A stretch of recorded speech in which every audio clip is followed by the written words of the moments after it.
Hello दोस्तों, नमस्कार। आप सभी का वेलकम करता हूं आपके अपने चैनल संगीत सिद्धांत केंद्र में। आज का यह क्लास संगीत के सबसे महत्वपूर्ण टॉपिक नाद पर आधारित महत्वपूर्ण प्रश्नों की श्रृंखला है, जो कि सीधे आपके एग्जाम में देखने को मिलेंगे। चाहे आप संगीत विषय से किसी भी एग्जाम की तैयारी कर रहे हों, आज का यह वीडियो आपके लिए काफ़ी मददगार साबित होने वाली है। अगर आप इस चैनल पर नए हैं तो प्लीज़ चैनल को सब्सक्राइब कर लीजिए, लाइक कीजिए, शेयर कीजिए। तो चलिए शुरू करते हैं। आज के इस वीडियो में नाद से रिलेटेड जितने भी महत्वपूर्ण प्रश्न हो सकते हैं उन सभी को हल करेंगे, और जो प्रश्न बचेंगे उनको नेक्स्ट पार्ट में हम लोग देख लेंगे। आज का हमारा पहला प्रश्न है कि तारता पर मुख्य रूप से किन कारकों का प्रभाव पड़ता है। सबसे पहले तो ये हम लोग को समझना जरूरी है कि तारता है क्या। तो तारता क्या है? ये नाद की विशेषता है। नाद की कितनी विशेषताएं होती हैं? तो 3 विशेषताएं होती हैं: तारता, तीव्रता और जाति या गुण। उन्हीं में से एक विशेषता है तारता। तो तारता पर मुख्य रूप से किन कारकों का प्रभाव पड़ता है? तो तापमान का पड़ता है, या तार का खिंचाव या तनाव का पड़ता है, या तार में प्रयुक्त धातु या धातु घनत्व का पड़ता है, या तार की लंबाई, या तार का मोटा पतलापन। तो इसका राइट आंसर हो जाएगा एक से अधिक। इन 5 कारकों का प्रभाव पड़ता है तारता पर। ठीक है। अगला प्रश्न है कि नाद का गुण कौन से आवृत्ति या आंदोलन पर निर्भर करता है।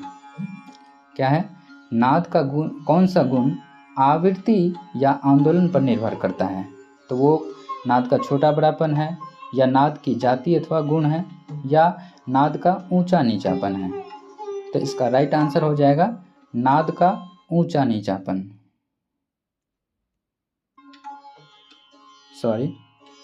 तो इसका आंसर हो जाएगा ऑप्शन सी, नाद का ऊंचा नीचापन।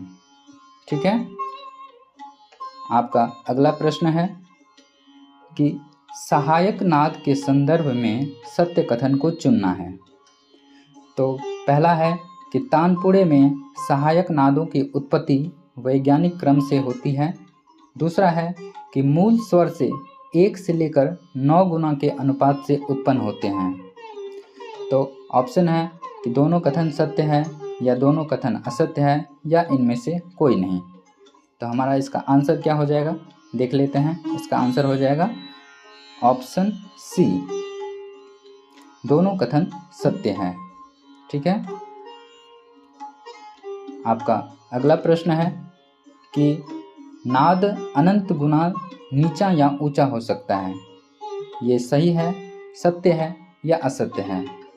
तो नाद जो है वो अनंत गुना नीचा या ऊंचा हो सकता है, तो ये सत्य बात है।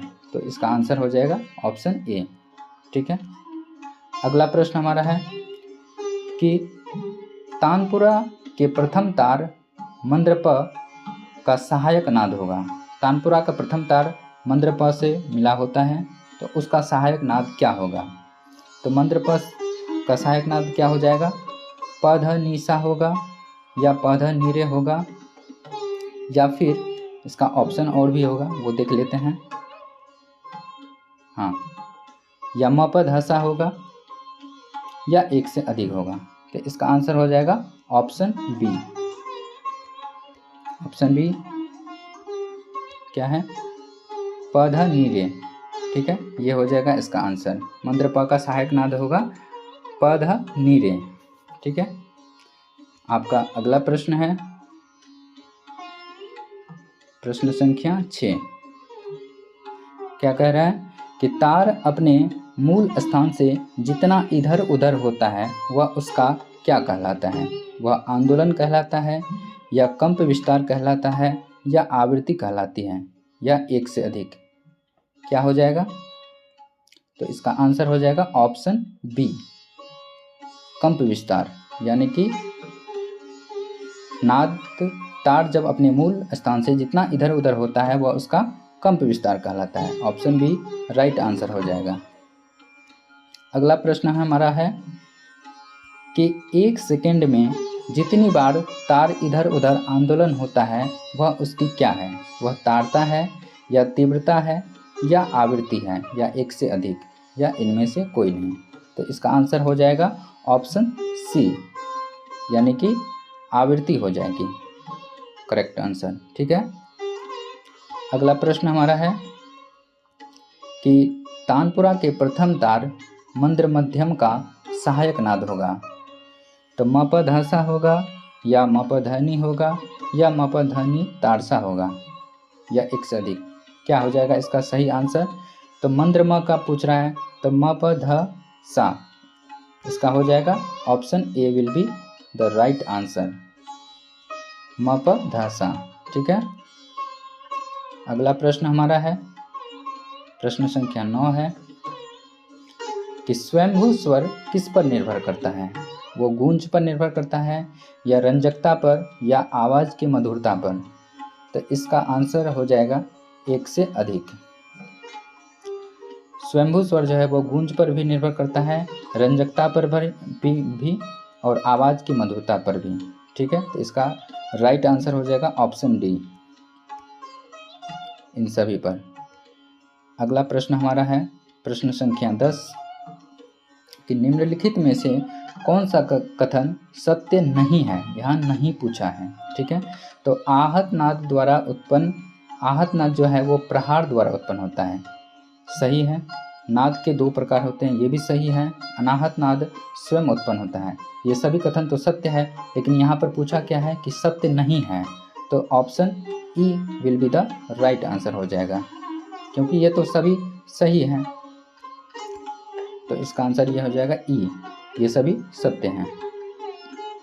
अगला प्रश्न हमारा है कि पार्श्वदेव ने सचेतन ध्वनि को कंठादि ध्वनि कहा है, तो अचेतन ध्वनि को उसने क्या कहा है? पार्श्वदेव ने ध्वनि के 3 प्रकार माने हैं, सचेतन, अचेतन और एक माने हैं उभय प्रभाव। हाँ, तो सचेतन ध्वनि को जब इन्होंने कंठादि ध्वनि कहा तो अचेतन ध्वनि को इसने क्या कहा? तो क्या हो जाएगा इसका राइट आंसर? तो इसका हो जाएगा विनादी ध्वनि। ठीक है, विनादी ध्वनि हो जाएगा। और इन्होंने उभय प्रभाव जो तीसरा इसका प्रकार है ध्वनि का, उभय प्रभाव को इन्होंने वंशादी ध्वनि कहा है। ठीक है। अगला प्रश्न हमारा है कि सामान्य गति से नाद के उत्पादक वस्तु से अगर दूरी बढ़े तो तीव्रता में अंतर आता है, तारता में कोई अंतर नहीं आता है। ये सत्य है या असत्य है या एक से अधिक या इनमें से कोई नहीं? तो इसका राइट आंसर हो जाएगा ऑप्शन ए, ये सत्य बात है। ठीक है।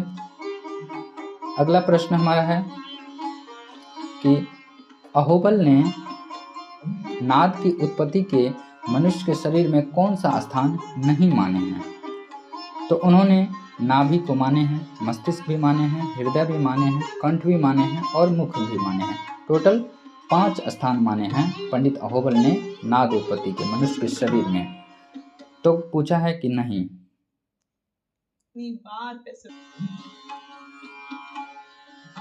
तो इसका हो जाएगा आंसर इनमें से कोई नहीं। ठीक है, एफ हो जाएगा इसका आंसर, इनमें से कोई नहीं, क्योंकि ये सभी तो अहोबल जी माने ही हैं। ठीक है।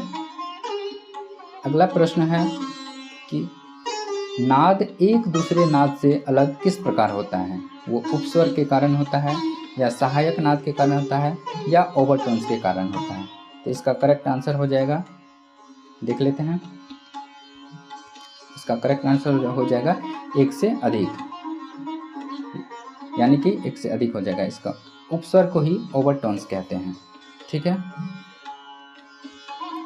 अगला प्रश्न है हमारा कि तार की लंबाई जितनी कम होगी नाद उतना ही ऊंचा होगा या नीचा होगा या बड़ा होगा या छोटा होगा, क्या होगा? तो इसका आंसर हो जाएगा ऑप्शन ए, ऊंचा होगा। तार की लंबाई जितनी कम होगी नाद उतना ही ऊंचा होगा, और तार की लंबाई जितनी बढ़ेगी नाद जो है उतना ही नीचा होगा। ठीक है। अगला प्रश्न हमारा है कि संगीत की भाषा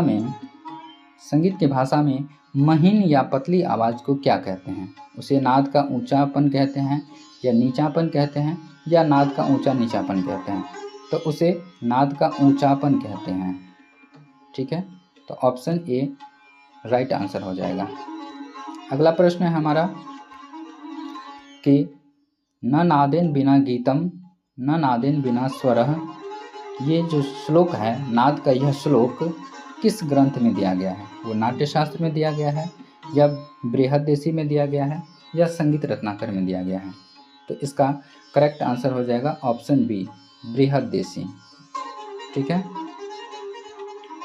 अगला प्रश्न हमारा है, ध्यान से समझना है इसे, कि तारता और तीव्रता में क्या अंतर है? इनमें से सत्य कथन को चुनना है। ठीक है, तो कथन ए है कि कंपन की प्रति सेकंड संख्या पर तारता निर्भर करती है, यानी कि कंपन की प्रति सेकंड संख्या पर तारता निर्भर करती है। जबकि कथन बी क्या है, जबकि कंप विस्तार पर तीव्रता निर्भर करती है। तो ए सत्य किंतु बी असत्य है, या ए और बी दोनों असत्य है, या ए और बी दोनों सत्य हैं? इसका राइट आंसर हो जाएगा ए बी दोनों सत्य हैं, सही बात है। ठीक है, अगला प्रश्न हमारा है प्रश्न संख्या 19 कि नकार प्राणनमनम दकार मनलम विदुः, नाद का यह श्लोक किस ग्रंथ में दिया गया है? ये संगीत रत्नाकर में दिया गया है या नाट्य शास्त्र में या बृहदेशी में या एक से अधिक? तो इसका राइट आंसर हो जाएगा संगीत रत्नाकर, पंडित सारंगदेव कृत संगीत रत्नाकर ग्रंथ में नाद का यह श्लोक दिया गया है। ठीक है, अगला प्रश्न हमारा है कि निम्नलिखित में से मानव द्वारा निर्मित कौन सा नाद है? वो सूक्ष्म है या अति सूक्ष्म है या कृत्रिम है या एक से अधिक है या इनमें से कोई नहीं? तो मानव द्वारा निर्मित नाद कौन सा होता है? तो वो कृत्रिम नाद होता है, ऑप्शन सी राइट आंसर हो जाएगा। ठीक है, अगला प्रश्न हमारा है, किस नाद को भेड़िए का स्वर कहा जाता है? वो आहत नाद है या अनाहत नाद है या अनुनाद है? तो भेड़िए का स्वर किसे कहा जाता है? वो अनुनाद को कहा जाता है, ऑप्शन सी राइट आंसर हो जाएगा। ठीक है, अगला प्रश्न हमारा है कि नाद में दकार शब्द का क्या अर्थ होता है? हम सभी को पता है कि नाद जो है वो दो शब्दों के मेल से बना है, न और द, जिसमें न का अर्थ होता है नकार और द का अर्थ होता है दकार।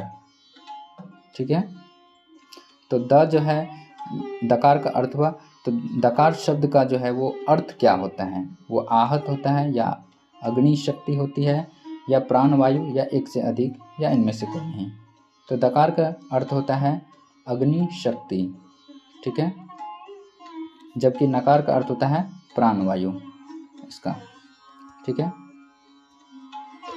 अगला प्रश्न हमारा है कि तार की लंबाई घटने से आंदोलन कैसा होगा? ऊंचा होगा या नीचा होगा या समान होगा? कैसा होगा तार की लंबाई घटने से? तो तार की लंबाई घटने से आंदोलन जो है वो ऊंचा होगा, सिंपल सी बात है। तो ऑप्शन ए इसका राइट आंसर हो जाएगा। अगला प्रश्न हमारा है कि नाद की किस विशेषता के कारण हम ध्वनि को बिना देखे ही केवल सुनकर पहचान लेते हैं कि ये किसकी ध्वनि है, किस व्यक्ति की ध्वनि है या फिर किस वाद्य की ध्वनि है? तो वो इंटेंसिटी है या टिम्बर है या पिच है? तो वो क्या होती है? तो नाद ये टिम्बर होती है, ऑप्शन बी इसका राइट आंसर हो जाएगा। टिम्बर को ही हिंदी में जाति अथवा गुण कहते हैं। ठीक है, अगला प्रश्न हमारा है कि कोई भी नाद अकेला उत्पन्न नहीं होता, बल्कि उसके साथ 2-3 खंडों में 1 गुना 2 गुना 3 गुना आदि आंदोलन संख्या में स्वतः नाद उत्पन्न होते हैं। उन्हें क्या कहा जाता है? उन्हें आवृत्ति कहा जाता है या आवर्तक कहा जाता है या सहायक नाद कहा जाता है? तो उन्हें आवर्तक कहा जाता है, ऑप्शन बी हो जाएगा करेक्ट आंसर।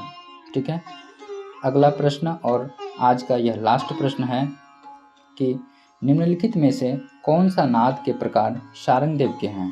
तो शारंगदेव नाद के 5 प्रकार माने हैं और उनमें से 5 प्रकार में से कौन सा नाद उनके हैं? तो पुष्ट हैं या अपुष्ट हैं या सूक्ष्म हैं या अति सूक्ष्म हैं या कृत्रिम हैं या एक से अधिक। तो इसका राइट आंसर हो जाएगा एक से अधिक। ये 5 प्रकार पंडित शारंगदेव के नाद के प्रकार हैं। ठीक है, तो आज का प्रश्न हमारा यहीं पे समाप्त होता है। नाद से रिलेटेड और भी प्रश्न हैं जिसको अगले पार्ट में हम लोग कवर करेंगे। तो वीडियो देखने के लिए बहुत बहुत आप लोग का धन्यवाद। प्लीज़ चैनल को सब्सक्राइब कीजिए, लाइक कीजिए, शेयर कीजिए और अपने दोस्तों के साथ साझा कीजिए ताकि उनको भी इस वीडियो का फ़ायदा मिल सके। और जितने भी टॉपिक वाइज प्रश्न होंगे उनको हम लाते रहेंगे और बहुत ही अच्छे अच्छे प्रश्न होंगे। तब तक के लिए बाय बाय, टेक केयर, धन्यवाद।